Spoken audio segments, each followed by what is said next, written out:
9 grada.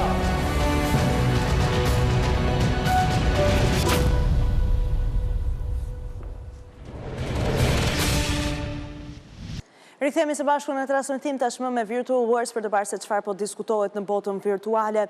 Është Komisioni Evropian të cilët kanë marrë një vendim për sa i përket mënyrës se si TikTok ka vepruar me llogaritë të miturve. Sipas dhe konstatimit të fundit, Komisioni Evropian deklaron se cilësimet e llogarive të fëmijëve në TikTok nuk përmbushin standardet e Bashkimit Evropian për mbrojtjen e të miturve. Sipas hetimit, platforma lejon që llogaritë e fëmijëve të jenë publike, duke bërë që përmbajtja e tyre të jetë e dukshme edhe për persona që nuk kanë një llogari në TikTok. Sipas Komisionit, kjo rrit rrezikun e kontakteve të padëshiruara nga persona me qëllime keqdashëse, si edhe mundësinë që përmbajtja e të miturve të përdoret për ngacmime kibernetike. Gjithashtu kritikua fakti që algoritmi TikTok rekomandon videot e përdoruesme 16 dhe 17 vjeçar tek audiencat të tjera, ndërsa edhe llogaritë private mund të zbulohen lehtësisht. Komisioni Evropian vlerëson se këto praktika bien ndesh me aktin e shërbimeve digjitale, i cili parashikon mbrojtje të shtuar për përdoruesit e mitur. TikTok ka të drejtë të paraqesë një përgjigje me shkrim ndaj gjetjeve paraprake. Nëse shkeljet konfirmohen përfundimisht, kompania mund të përballet me një gjop që arrin deri në 6% të xhiros së saj globale vjetore. Rikujtojmë se tashmë janë një sër shtetesh të Bashkimit Evropian, por edhe përtej Unionit, të cilët ka marrë vendimin se fëmijët nën moshën 15 apo 18 vjeçare në këtë fash, në këtë grup moshe, nuk do të lejohen të hapin një llogari në platforma të ndryshme, duke përfshirë TikTok, dhe shumë qeveri ja kanë vënë detyrën pikërisht platformave sociale në mënyrë që të mbrojnë të miturit.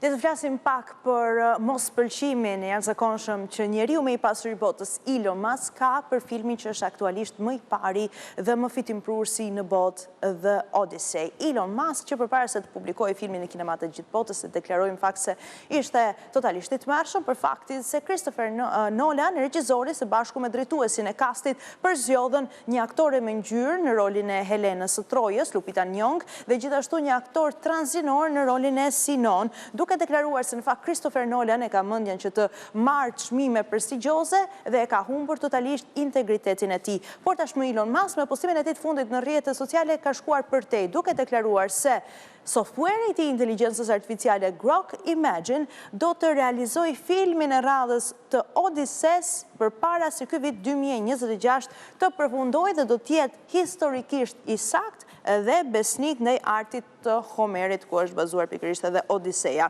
Musk gjithashtu vendosi një link ku duke një klip 3 minutësh i përfytyrimit të Odysseus sipas Grok Imagine. Rikujtojmë se Grok Imagine është një software inteligjencës artificiale nga kompania Grok X e Elon Musk, i cili gjithashtu funksionon nëpërmjet direktivave për të prodhuar imazhe, video apo foto sipas kërkesës së vet përdoruesit. Por, ky do të ishte një prodhim i cili është realizuar nga inteligjencë artificiale, një software robotik dhe jo nga njeriu. Nuk do të ishin aktorë të vërtet, nuk do të ishin zëra të vërtet, nuk do të ishin skena të vërteta, gjë që ka kthyer shumë kritik kundër Elon Musk. Rikujtojmë në fakt se The Odyssey ka fituar $264 milion amerikan në arktimet globale në fundjavën e parë dhe një vlerësim audience prej 97% në Rotten Tomatoes dhe kritikat të jashtëzakonshme. E teksa flasim për filmin, ka edhe një informacion të fundit i cili lidhet pikërisht me xhirimet. Flasim për anijet vikinge. Një anije vikinge është përdorur në mënyrë që të realizohet edhe skenat e rrugtimit të Odysseus vet Matt Damon në këtë rast në për ujërat e deteve ndryshme, ku janë realizuar dhe xhirimet e filmit tashmë më të vlerësuar dhe më fitimprurës të kësaj vere 2026. Pronarët suedez të replikës së anijes gjatë vikinge thonë se janë harruar totalisht që pas publikimit të filmit, sepse anija u dëmtua dhe ata presin rikompensim pikërisht për dëmtimin e anijes, që është 6.000 euro. Dhe kanë bërë një deklaratë publike duke shprehur se jemi të bindur që kompania prodhuese e filmit, që është Universal Studios, një kompani ndër më prestigjioze të realizimit të produksioneve kinematografike hollywoodiane, e kanë 6.000 euro për t'ia dhënë, por i kanë harruar totalisht. Pas 6 muajsh, sipas tyre, në duart e Universal, pronarët ju premtua se do ta merrnin, do ta rikthenin anijen vikinge në gjendjen e tyre fillestare, por kur e pa, në fakt ishte e dëmtuar.